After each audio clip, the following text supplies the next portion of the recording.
Previous લેક્ચરમાં આપણે જે ડિસ્કસ કરેલું છે એ હતું કે આપણે મેજર સેલિંગ પોઈન્ટ્સ કયા છે આપણા કે જેનાથી સેલિંગ થઈ શકે એ આપણે ડિસ્કસ કરેલું હતું. હવે જે નેક્સ્ટ ટોપિક આપણે ડિસ્કસ કરવાનું છે પરચેસ ઇન્ડ્યુસમેન્ટ. તો પરચેસ ઇન્ડ્યુસમેન્ટ છે એને આપણે કઈ રીતે કયા કયા એવા ફેક્ટર છે કે જે કસ્ટમરને ઇન્ડ્યુસ કરે, મીન્સ કે એને મજબૂર કરે કે એ વસ્તુ એ પરચેસ કરી લે, એના માટેના એવા પરચેસ ઇન્ડ્યુસમેન્ટ છે તો એ કયા કયા હોય છે. તો પહેલાં તો આપણે ઇન્ટ્રોડક્શનમાં જોઈ લઈએ કે પરચેસ ઇન્ડ્યુસમેન્ટ શું છે, એનો મિનિંગ શું છે. Our motive behind the purchasing the goods or services are different. તો જે વ્યક્તિ વસ્તુ પરચેસ કરે છે એનો મોટિવ છે એ અલગ અલગ હોય છે. વસ્તુ પરચેસ કરવા અથવા તો સર્વિસ માટેનો એનો મોટિવ અલગ હોય છે. It is essential for the salesman to know the motives of the customer. તો આ રીતે કસ્ટમરનો મોટિવ છે એ એસેન્શિયલ્સ છે સેલ્સમેન માટે કે કયો મોટિવ એવો હોય કે જેનાથી વસ્તુ પરચેસ કરશે. After knowing about the motives of customers, salesman are able to induce them for the purchasing particular goods or services. તો એના મોટિવ્સ છે કસ્ટમર્સના, એના પ્રમાણે સેલ્સમેન છે એબલ છે કે વસ્તુ સેલ કરી શકે. For example, some people purchasing pen for writing purpose, some for status symbol, some for satisfaction of their life. ઘણા વ્યક્તિ છે ને પોતાની પાસે પેન રાખવી ગમતી હોય, અમુક છે સારી એવી પેન રાખે જેનાથી એનું સ્ટેટસ છે ઊંચું આવે, અમુક લોકો ખાલી રાઇટિંગ પર્પસ માટે રાખતા હોય. આ રીતે બધા જે વ્યક્તિઓ, પેન એક જ છે બટ બધા વ્યક્તિઓના પર્પસ છે અલગ અલગ છે. Beside this, there are several other factors that induce a customer for buying a particular product or services. તો આ રીતે અલગ અલગ ફેક્ટર્સ છે કે જેમ અલગ અલગ કસ્ટમરને એના મોટિવ્સ પ્રમાણે વસ્તુ પરચેસ કરવામાં એને હેલ્પ કરશે.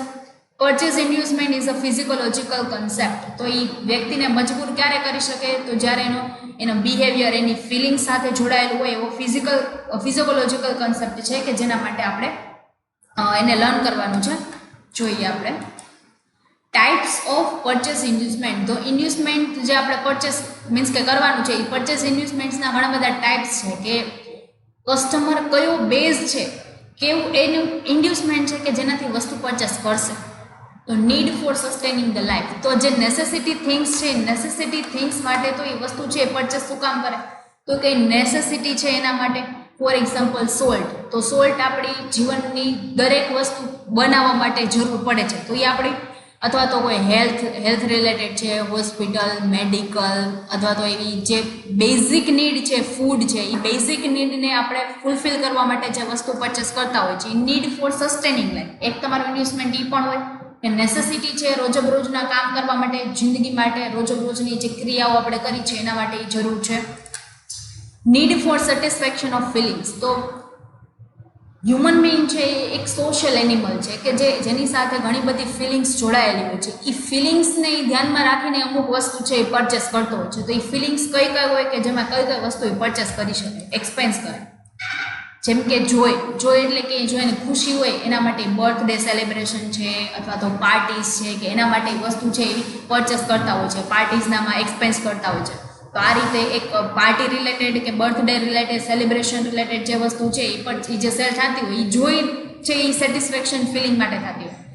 શોરો માટે, શોરો મીન્સ કે આપણે કોઈની ડેથ છે, ઇલનેસ છે, તો એ બધી વસ્તુ છે એને દર્શાવવા માટે આપણે એક્સપેન્સ કરતા હોય છે. જેમ કે ફોર એક્ઝામ્પલ કોઈ વ્યક્તિની ડેથ થાય તો આપણે એની પાછળ ઘણી બધા ખર્ચાઓ કરતા હોય છે. તો એ આપણું એક ગ્રીફ છે એ બતાવે છે જેના માટે આપણે એક્સપેન્સ કરીએ. તો એ આપણી સેટિસ્ફેક્શન ઓફ ફિલિંગ માટે આપણે પરચેસ કરેલી વસ્તુઓ છે. ફિયર, ફોર એક્ઝામ્પલ ફાયરનો ફિયર છે આપણને, તો એના માટે જેટલા પણ પ્રિકોશન્સ લેવા પડે એ આપણે પ્રિકોશન્સ લેતા હોય છે. અત્યારે કોરોના ચાલે છે તો કોરોના માટે આપણે જેટલા પ્રિકોશન્સ લઈએ તો એના માટે એક્સપેન્સ કરીએ છીએ. તો ફિયર છે આપણામાં કે કોરોના થઈનું છે અથવા તો ફાયર લાગી જશે તો શું જે સિચ્યુએશન થશે એ સિચ્યુએશનના પ્રિકોશન્સ માટે આપણે જેટલા પણ પ્રિકોશન્સ લઈએ છીએ, જેટલા સ્ટેપ્સ લઈએ છીએ એના માટે એક્સપેન્સ કરવો પડે. તો એ એક સેટિસ્ફેક્શન ઓફ ફિલિંગ્સ છે. Fear is a part of the feelings. Love, તો લવ છે એ એક અફેક્શન્સ છે કે જે આપણે જેટલા વ્યક્તિઓ સાથે આપણને આ પ્રકારની ફિલિંગ્સ હોય તો એ ફિલિંગ્સને આપણે દર્શાવવા માટે આપણે મેરેજનો એક્સપેન્સ કરતા હોય છીએ અથવા તો આપણા ગ્રાન્ડ પેરેન્ટ્સ છે એને પિલિગ્રીમેજ મીન્સ કે આ યાત્રામાં જવા માટે એનું આપણે એક્સપેન્સ કરતા હોય છીએ. તો એક પ્રકારનું આપણું એની સાથેનું અફેક્શન, લવ અફેક્શન્સ છે કે જે આપણે દર્શાવવા માટે પણ એક્સપેન્સ કરતા હોઈએ છીએ. કમ્પાન્શન મીન્સ કે તમે અનાથ બાળક છે એમને એના ફીઝનું જો તમે કોઈ એક્સપેન્સ કરેલો છે અથવા તો તમે ચેરિટી કરેલી છે, ફંડ આપેલું છે, કોઈને દાન કરેલું છે, તો એ દાન પુણ્યના કામ કરો તો એ એક સેટિસ્ફેક્શન ઓફ ફિલિંગ્સ છે જેના માટે તમે વસ્તુ પરચેસ કરો છો. પ્રાઇડ, તમે પોતાનો પ્રાઇડનો એક જે કન્સેપ્ટ છે એને સેટિસ્ફાઈડ કરવા માટે તમે વસ્તુ પરચેસ કરો છો. તો એ પ્રાઇડ શું છે?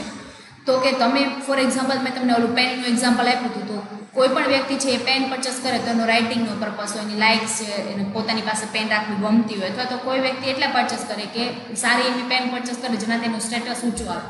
તો એ વ્યક્તિ રીચ છે એવું બતાવવા માટે, અથવા તો કોઈ એવી વસ્તુ છે કે જે એનું પ્રાઇડ છે એ વધારતું હોય, તો પોતાના નામવાળી પેન રાખે તો જેના લીધે એની સેટિસ્ફેક્શન ઓફ ફિલિંગ છે, તો એની પ્રાઇડની ફિલિંગ છે સેટિસ્ફાઈડ થતી હોય, એટલા માટે વસ્તુ પરચેસ કરો. પરસેપ્શન્સ, તો પરસેપ્શન્સ છે તો બધા વ્યક્તિના મોટિવ્સ છે એ વસ્તુ પરચેસ કરવા માટેના અલગ અલગ હોય છે. તો એ પરસેપ્શન્સ છે એ હ્યુમન બોડી રિલેટેડ છે, કે તમારી જે બોડી છે એની અંદર જેટલા અંગ છે એને સેટિસ્ફાઈડ કરવા માટે તમે કઈ વસ્તુ પરચેસ કરો. તો ફોર એક્ઝામ્પલ છે કે આઈઝ, આપણે આઈઝને લઈ લઈએ તો આઈઝ છે, તમે કોઈ કલર ગમે છે, કોઈ ડિઝાઇન છે એ ફર્સ્ટ સાઇટમાં ગમી જાય છે, તો એ વસ્તુ તમે આઈઝને અટ્રેક્ટ થઈ એટલા માટે તમે પરચેસ કરેલી છે. ટંગ, હવે તમે કોઈ ઇટેબલ થિંગ્સ છે કે જેનો ટેસ્ટ તમને બહુ ભાવે છે, તમને મોન્ચનીસ કેકનું એક્ઝામ્પલ આપેલું હતું કે જેનું સોફ્ટ જે ક્રીમ છે અથવા તો એનો ટેસ્ટ છે, એની ડિઝાઇન્સ છે એ તમને ગમે છે, તો એ ટંગનો જે તમારો ટેસ્ટ છે એને સેટિસ્ફાઈડ કરવા માટે તમે વસ્તુ પરચેસ કરશો. નોઝ એટલે તમને કોઈની ફ્રેગ્રન્સ ગમે છે, પરફ્યુમનું આપણે જોયું હતું કે ફ્રેગ્રન્સ એની તમને ગમે છે, તો એ ગમે એટલો અજમલના જે આવે છે, બરાબર છે, તો એ પરફ્યુમ પરચેસ કરવા માટે તમારે ગમે એટલી પ્રાઇસ પે કરવી પડે, બટ તમારી સ્મેલ છે તમને ગમે છે, તો એ સ્મેલ્સ છે એના કારણે તમે પરચેસ કરશો. ઇયર્સ, હવે તમે કોઈ ઇલેક્ટ્રોનિક ડિવાઇસ છે, હેડફોન, હેન્ડસ્ફ્રીનું આપણે એક્ઝામ્પલ લીધું હતું કે તમને એનો બેઝ છે, એનો સાઉન્ડ સારો આવે છે, તો તમે એના માટે એ સેટિસ્ફાઈડ કરવા માટે તમે એને પરચેસ કરશો. સ્કિન, તો સ્કિન કેર પ્રોડક્ટ છે, અમુક વસ્તુ છે કે જે સ્કિનને આપણી સ્કિનને ખૂબ ગ્લો કરે, તો જેમ કે ફેર એન્ડ લવલીની તમને જે એડવર્ટાઇઝમેન્ટ આવે છે, તો એડવર્ટાઇઝમેન્ટ એ શેના માટે છે? તો સ્કિન કેર પ્રોડક્ટ છે, તો એ સ્કિનને છે એ વધારે ગ્લો કરે એના માટેની એડવર્ટાઇઝમેન્ટ આવે છે, તો એ પ્રોડક્ટ તમે શું કામ પરચેસ કરશો? તો એ સ્કિન ગ્લો માટે, સ્કિન કેર માટે તમે એને પરચેસ કરશો. પછી ફેસ વોશ છે કે અથવા તો એવા શોપ્સ આવે છે, તો એ શોપ છે એ બધા તમે પરચેસ સ્કિન કેર માટે કરો છો, તો એ સ્કિન છે એની સેટિસ્ફેક્શન માટે તમે એ વસ્તુ પરચેસ કરશો. તો પરચેસિંગમાં એક પરસેપ્શન્સ પણ હોય છે. ઇકોનોમિક બેનિફિટ, તો ઇકોનોમિક બેનિફિટ હવે તમારે રોજની જે તમારી લાઈફ છે એનામાં તમારે ઘણા બધા એવા પ્રોબ્લેમ્સ આવતા હોય છે, બરાબર છે, જેમ જેમ મોંઘવારી વધતી જાય છે, બરાબર, ઇન્ફ્લેશન જેમ વધતું જાય છે, તો બધા જ વ્યક્તિની એવી નીડ હોય કે તમે તમારો જેટલો એક્સપેન્સ છે એ ઓછામાં ઓછો થાય અને તમારી બધી વસ્તુ પરચેસ થઈ જાય, તો તમે ઓછી વસ્તુ એ ઓછી સ્ટાન્ડર્ડ ક્વોલિટી ઓછી પ્રાઇસે સેલ કરશો તો પણ તમારો છે એ બેનિફિટ થશે તમને કે એ વસ્તુ છે એ સેલ થઈ જશે, બરાબર છે. તો એ તમારો એક ઇકોનોમિક બેનિફિટ છે. તો દરેક વ્યક્તિ પોતાની સેવિંગ્સને ધ્યાનમાં રાખીને જે પણ વસ્તુ પરચેસ કરે જેમાં એની કોસ્ટ ઓછી આવતી હોય અને એની નીડ છે એ સેટિસ્ફાઈડ થતી હોય, તો આવા ઇકોનોમિક બેનિફિટને ધ્યાનમાં રાખીને પણ વ્યક્તિ વસ્તુ પરચેસ કરતો હોય છે. સ્ટેટસ સિમ્બોલ, જે મેં તમને આગળના પ્રાઇડમાં જણાવેલું હતું કે સ્ટેટસ માટે પણ લોકો વસ્તુ પરચેસ કરતા હોય, જેમ કે એડિડાસના શૂઝ એ પહેરે છે, તો એને પોતાના સ્ટેટસ માટે પહેરે છે, બાકી એને પહેરવા માટે બીજા કોઈ કંપનીના લેશે કે જે નોર્મલ કંપની છે, તો એમાં એને ઓછી પ્રાઇસે મળી જાય છે, તો એ લેશે, બટ સ્ટેટસ વધારવા માટે એ સારી એવી કંપનીના પ્રોડક્ટ છે એ પરચેસ કરશે, અથવા તો એ કોઈ પેન છે એ એવી સારી એવા પડશે, વોચ છે એ ટાઇટેનની યુઝ કરશે, અને જે એના ગોગલ્સ પહેરે છે એ આઈ પોસ્ટ છે કે આઈ કેન સી છે, એવા ખૂબ મોટી સ્ટોર્સ છે કે જેના એ પરચેસ, લેન્સ કાર્ડ છે, તો એ એવી રીતે આવા મોટા જે આપણી લાર્જ કંપનીઝ છે એનું જ બધી વસ્તુ પરચેસ કરશે, જેનાથી એનું સ્ટેટસ છે એ જળવાઈ રહે, મેન્ટેન થઈ રહે. તો આવા સ્ટેટસ સિમ્બોલને કારણે પણ લોકો વસ્તુ પરચેસ કરતા હોય છે. કમ્ફર્ટ, તો જેમ મેં તમને જણાવ્યું હતું કે પર્ટિક્યુલર વસ્તુ છે કે જે બ્લેન્કેટ છે એનું ટચ છે એ ખૂબ સારો હોય, બરાબર છે, તો એની સોફ્ટનેસ છે જેના કારણે આપણે વસ્તુ પરચેસ કરીએ છીએ. અને અમુક વસ્તુ એવી હોય છે જે લક્ઝરિયસ પ્રોડક્ટ છે બટ આપણા કમ્ફર્ટનેસ માટે છે, તો એ વસ્તુ આપણે પરચેસ કરીએ છીએ, બરાબર છે. તો એવા ઘણા બધા એટલે તમે જે ડનલોપના જે આવતા હોય છે ગાદલા કે એ બધું, એ તમારી કમ્ફર્ટનેસ માટે છે. તમે પંખો યુઝ કરો તો પણ તમને એ છે તમારી જે તમને ગરમી થાય છે એનાથી સેટિસ્ફેક્શન મળે, બટ તમે એની જગ્યાએ કમ્ફર્ટનેસ માટે તમે એસી લગાવો છો, તો એ એક લક્ઝરિયસ પ્રોડક્ટ છે કે જે તમે યુઝ કરી તમારા કમ્ફર્ટનેસ માટે, તો એ તમારું પરચેસ ઇન્ડ્યુસમેન્ટ છે કે તે તમારી નીડને સેટિસ્ફાઈડ કરશે.